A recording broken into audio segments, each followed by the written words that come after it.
Guidance for the selection and use of personal protective equipment in healthcare settings. This training is designed to improve personnel safety in the healthcare environment through appropriate use of PPE.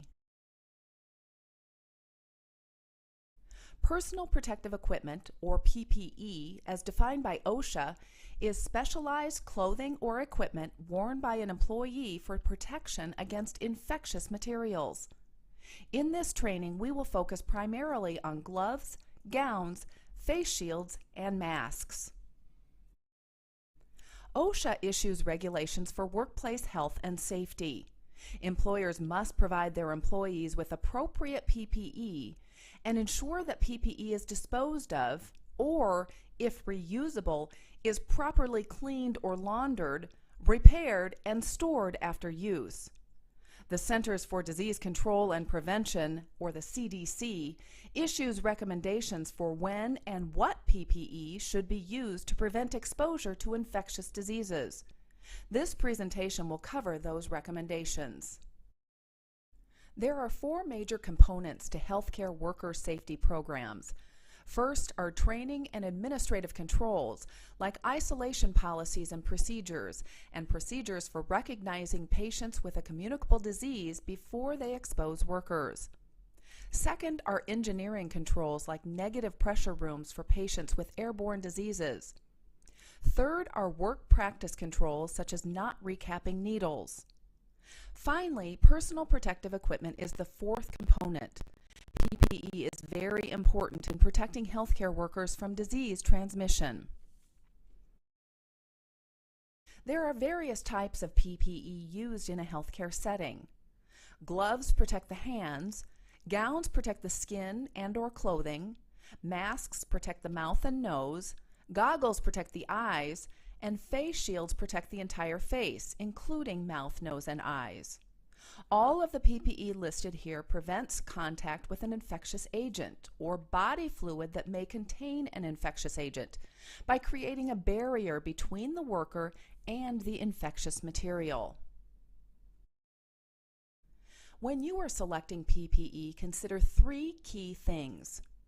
First is the type of anticipated exposure. Could OPIM splash or spray? Could large volumes of blood or body fluids penetrate the clothing? Are you doing a simple procedure like a blood draw? Second is the durability and appropriateness of the PPE for the task. This will affect, for example, whether a gown or apron is selected for PPE, or if a gown is selected, whether it needs to be fluid resistant, fluid proof, or neither. Third is fit. PPE must fit the individual user, and it's up to the employer to ensure that all PPE are available in sizes appropriate for the workforce that must be protected. We will go over the various types of PPE individually. First, let's discuss gloves. Gloves are the most common type of PPE used in healthcare settings. There are several things to consider when selecting the right glove for a specified purpose. Most patient care activities require the use of a single pair of non-sterile gloves made of either latex, nitrile, or vinyl. However, because of allergy concerns, some facilities have eliminated or limited latex products, including gloves, and now use gloves made of nitrile or other material. Some gloves do not provide a snug fit on the hand, especially around the wrist, and therefore should not be used if extensive contact is likely. Gloves should fit the user's hand comfortably, neither too tight nor too loose. They should not tear or damage easily. 2 pairs of gloves should be worn if the caregiver has broken skin or during some surgical procedures. Environmental service personnel often use heavy, reusable gloves. The way you use gloves can influence the risk of disease transmission in your healthcare setting. Work from clean to dirty, which refers to touching clean body sites or surfaces before you touch dirty or heavily contaminated areas. Limit opportunities for touch contamination. Protect yourself, others, and the environment. This refers to avoid adjusting PPE or touching your face after touching a contaminated glove. Also, during patient care, touch environmentally contaminated surfaces only when necessary.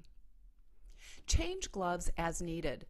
If gloves become torn or heavily soiled and additional patient care tasks must be performed, then change the gloves before starting the next task.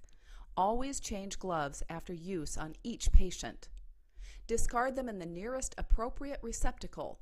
Patient care gloves should never be washed and used again. The next type of PPE we will discuss is gowns or aprons. There are 3 factors that influence the selection of a gown or apron as PPE. First is the purpose of use.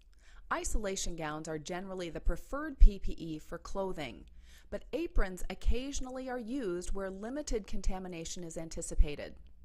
If contamination of the arms can be anticipated, a gown should be selected. Gowns should fully cover the torso, fit comfortably over the body, and have long sleeves that fit snug at the wrist. Second are the material properties of the gown. Isolation gowns are made either of cotton or a spun synthetic material that dictates whether they can be laundered and reused or must be disposed of. Cotton and spun synthetic isolation gowns vary in their degree of fluid resistance. If fluid penetration is likely, a fluid-resistant gown should be used. The last factor concerns patient risks and whether a clean rather than sterile gown can be used. Clean gowns are generally used for isolation. Sterile gowns are only necessary for performing invasive procedures.